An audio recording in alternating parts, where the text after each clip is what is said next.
We need to practice the slowing down to give our bodies a sense of familiarity. Because when things are unfamiliar, they are inherently unsafe in your body. It doesn't matter how brilliant you are, when you try something new, it's a little scary because your body is uncomfortable with the unfamiliar. Hello and welcome back to the Business of Happiness podcast. Hello, my friends.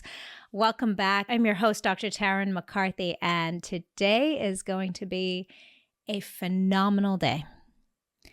I am calling out to all of you incredibly high-achieving, enormously successful, even though you don't want to admit it or can't see it for yourself, incredibly giving, caring women in medicine and dentistry. You have achieved everything you set out to. You checked all those damn boxes that you created for yourself.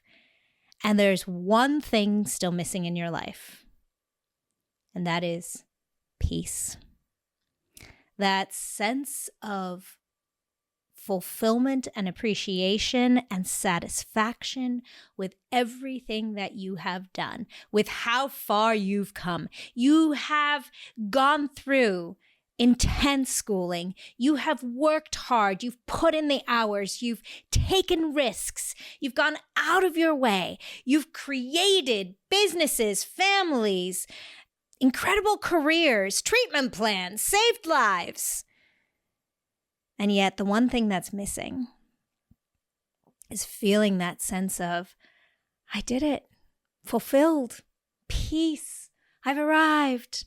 It feels so good to finally be here, that deep sense of satisfaction. And if that's calling out to you today, then my friend, you're in the right place. I was speaking to a client this morning, and she was saying to me, Tarryn, I feel like I'm always running at 100 miles an hour. Like I've been running at 100 miles an hour for years.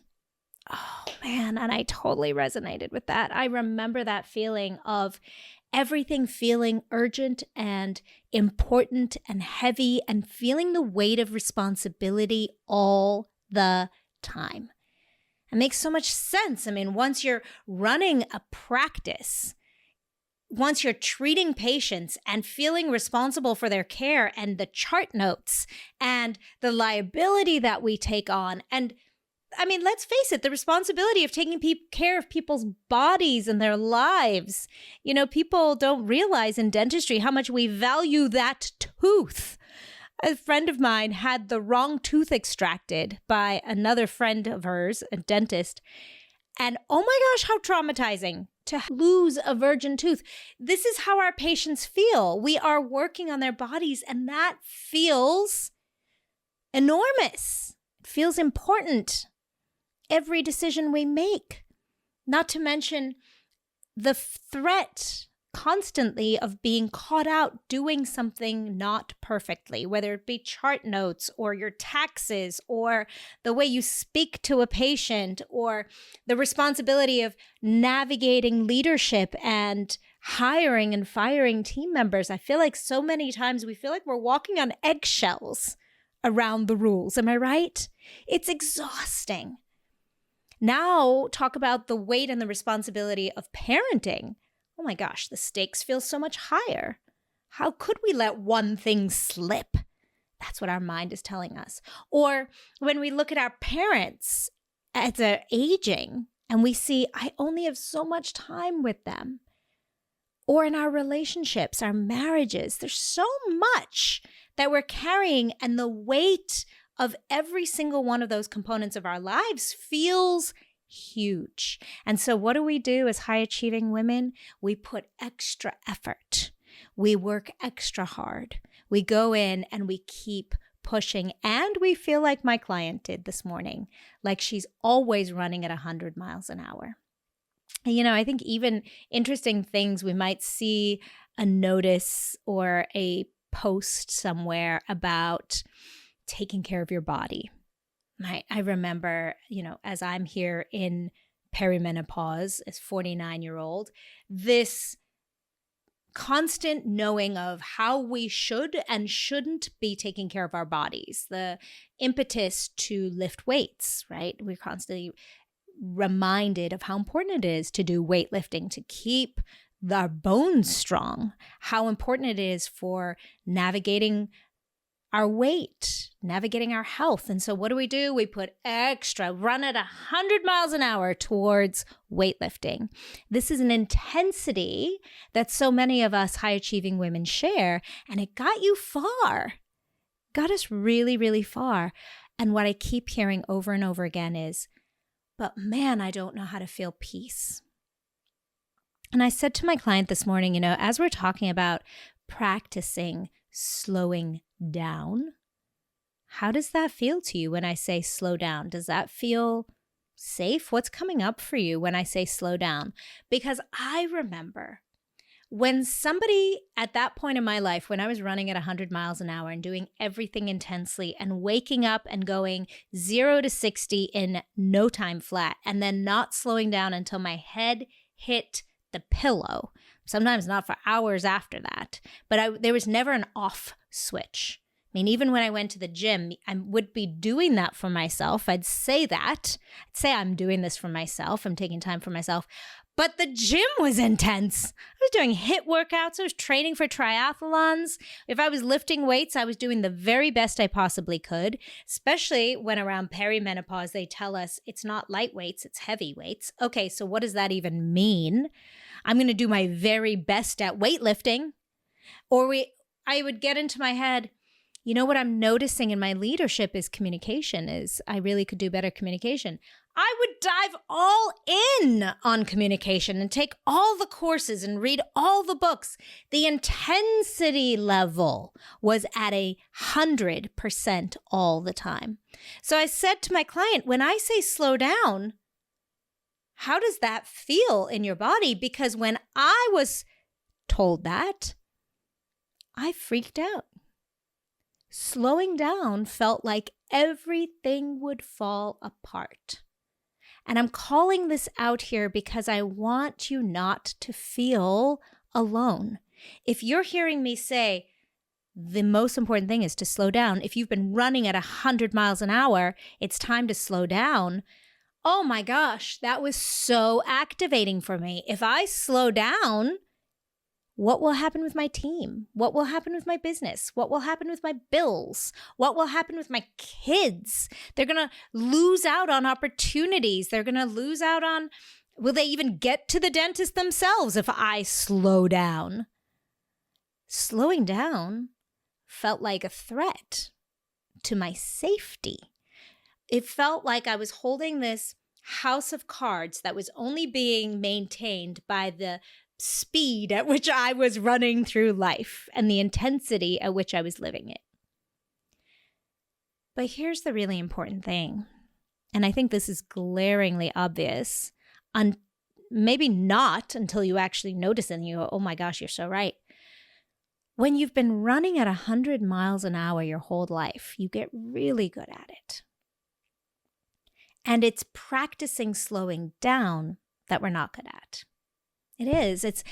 You are not the kind of person that needs to be taught accountability or the compounding effect of hard work. You know that. You live that. You have lived that your whole life. Otherwise, you wouldn't be where you are today. You know how much you can accomplish if you just show up every single day, and that's why you do.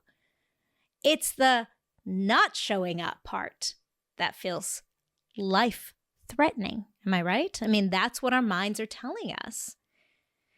And it was really interesting because when I said to her, I'm introducing some suggestions on slowing down, and that's what we're going to be talking about in this podcast today. I said, how does that feel? Does that feel threatening? She actually said no. She had a different perspective. She said to me, Tarryn, I think there's a part of me that doesn't believe that I can. Oh, and did that resonate with me as well? I remember years, decades ago, telling my husband, I said, you know what, babe? I am all or nothing. I go in all or nothing. I can do things expertly. When I put my mind to something, I get it done. There's no question in my mind. It's how I ran a marathon. It's how intermittent fasting, sign me up. Give me a rule and I will follow it to the T. I am very good at follow through. I am all or nothing. It's the gray zone that I wasn't very good at. It's the rest sometimes, work sometimes. That component was something that I honestly didn't believe was a part of my makeup. I believed it was who I was, the intensity that I had run at my whole life. And I'm bringing this to you today because I'm going to invite a new perspective. You get to choose who you are. It is not fixed in time. It is not a limitation. Your personality is not a limitation. In fact, your personality is fluid. And it is the awareness now of, wow, I have been running at 100 miles my entire life. There are only so many more summers left in my life. There are only so many more summers with my mom. There are only so many summers left with my daughter. This time is limited, and all the achievements and boxes I've checked off have not gotten me the satisfaction and the peace that I have been chasing. Because guess what? It was never outside of you. It was never outside of you. We thought a certain level of achievement would get us there. You know, when I'm finally in a position where I have 2 practices and I have an income coming in and I have associates and my kids are in high school and they're driving, then I can sit back and enjoy the fruits of my labor. No, that's not a thing. Nothing outside of you will ever get you there. It's an inside job. And what I realized was I had been practicing running 100 miles an hour for so long that you know what I got really good at? Running 100 miles an hour. It was the slowing down that felt impossible. And it's right there that I'm going to remind you that it's a practice. The only thing that's happened here is you've been practicing holding the responsibility for everyone and everything all the time. You've been practicing running at 100 miles an hour for a very long time. And when you choose to slow down, is it going to be uncomfortable? Hell yeah. 100%. It is going to be uncomfortable. I use this story all the time. The day I decided, okay, I'm going to start using my divine masculine. Your divine masculine is the part of you that steps up and makes things happen. And I beat her up for a long time. I used to feel very masculine. I used to say, I wish I wasn't so masculine and really wanted to be more feminine. Once again, just to practice. But in this case, I was using her for good. And I said, okay, she's the one that sets the boundaries, right? So I said, okay, on Tuesday, it was a Tuesday, at 4:30, I remember the time, I am going to leave the office and I'm going to do nothing until 6 or 6:30 when my nanny is off the clock. And for an hour and a half, I'm not going to run errands. I'm not going to the grocery store. I'm not going to check emails. This is me time. I'm going to slow down. And I remember the day I high-fived. I've told this story 1,000 times on this podcast. I high-fived all my team on the way out because I told them what my intention was. I was like, thank you. I'm leaving. It's 4:30. It's summer. It's a Tuesday. I'm leaving. I got into the car and I burst into tears because I didn't know how to slow down. I didn't know what to do with myself. It felt so wildly uncomfortable. So yeah. Slowing down feels uncomfortable when you've been running 100 miles an hour for your whole life. And it is a practice, meaning it takes practice. It takes gaining familiarity.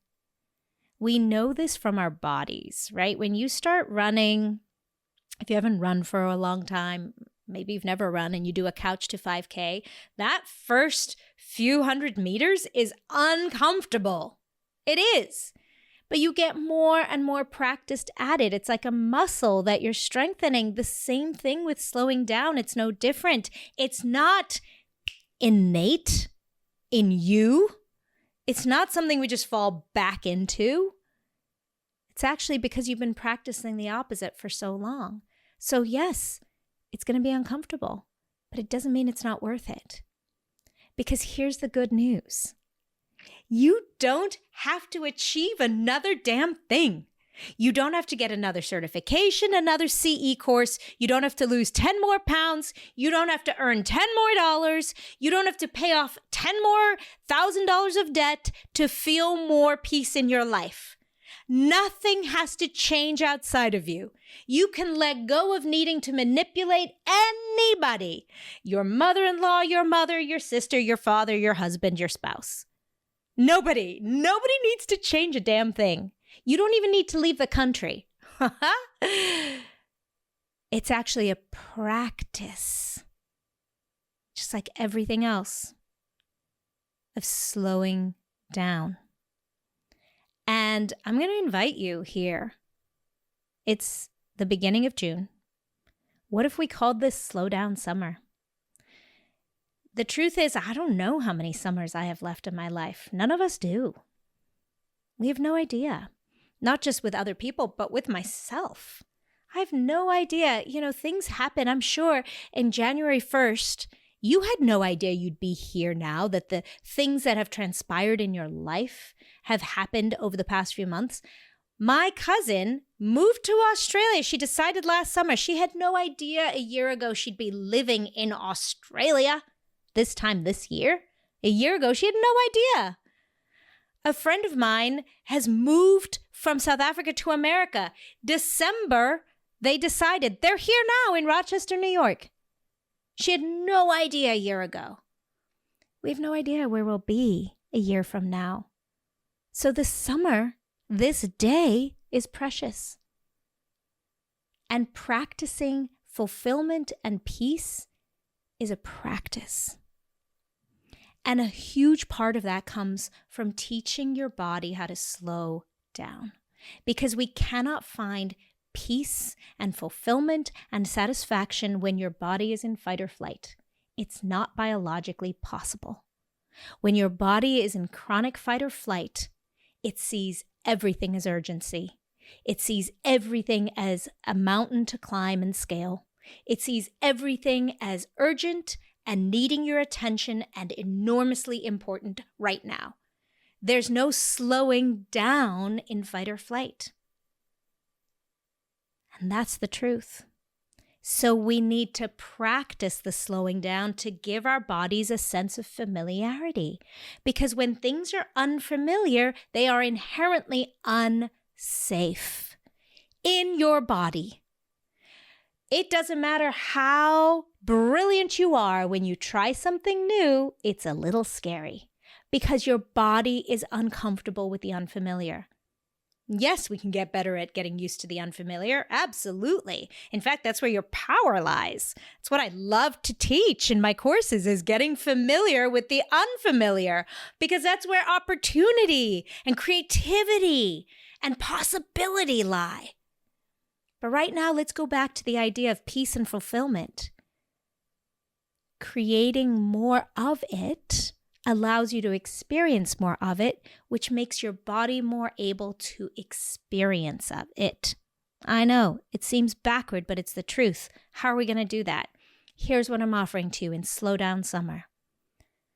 What if you gave yourself intentionally 5 more minutes by the pool? 5 more minutes by the beach.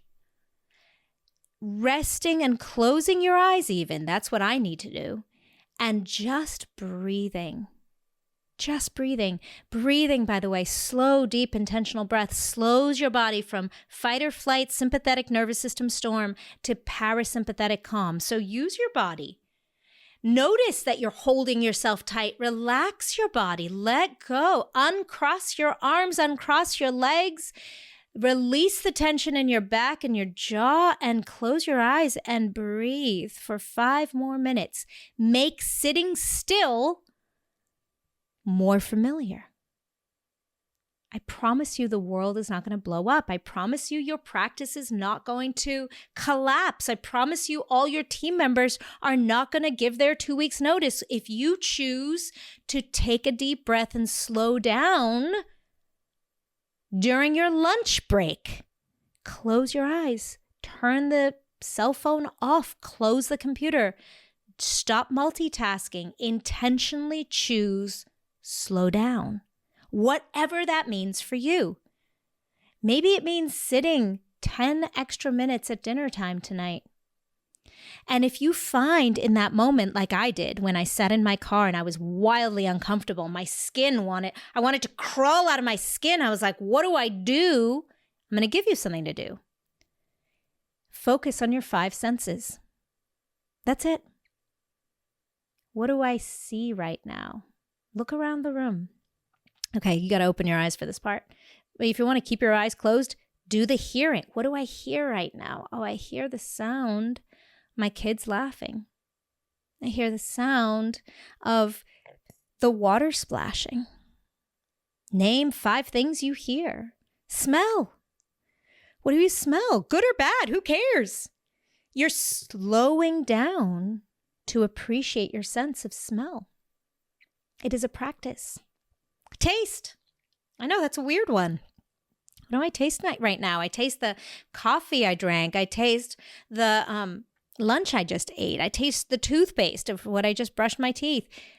What do I taste? What do I feel? What do I feel right now? I feel the warmth of the sun on my skin, or I feel the cool air, or I feel the feeling of the pant leg on my calves. Use your senses to help you in those moments. You don't need to do anything. So I'm inviting you to join me. I'm going to call it Slow Down Summer. Start slowing down. Start getting used to. Get your body more comfortable with slowing down. The sole intention is becoming more accustomed to it, because that feeling of peace and fulfillment can only be felt when your body is in parasympathetic calm, when your body is in safety body. I call it safety body. When we're in fight or flight, it does not feel safe to slow down. Our bodies need to feel safe. Biologically, your nervous system needs to feel safe in order to even experience peace. And you are so capable. So I'm excited. Let's try this out. Let's make this a commitment to yourself. Slow down summer. And use these beautiful practices of breathing and choice. Intention goes a really long way. Maybe you even stretch at the end of your workout. Maybe you even walk a little bit slower. The exact opposite of what you usually do. It is powerful. And you deserve to experience this summer fully. So I'm excited. Send me a message. Let me know. Send me an email, Tarryn@thebizofhappiness.com. Let me know. How does it feel when you slow down? Wildly uncomfortable? Then you're on the right track. But what are you now experiencing differently? Sending you so much love, my friend. And a reminder that when you feel good, that is when you can do good. Bye-bye. Thank you for listening to the Business of Happiness podcast. If this episode brought you new perspective and value, I invite you to subscribe so that you catch all upcoming episodes, and leave us a review. And if you know of a friend or colleague who could benefit from this perspective, share this episode with them and empower their day. For more information about the Business of Happiness and the Radical Happiness for Practitioners course, find me on www.thebizofhappiness.com. See you there.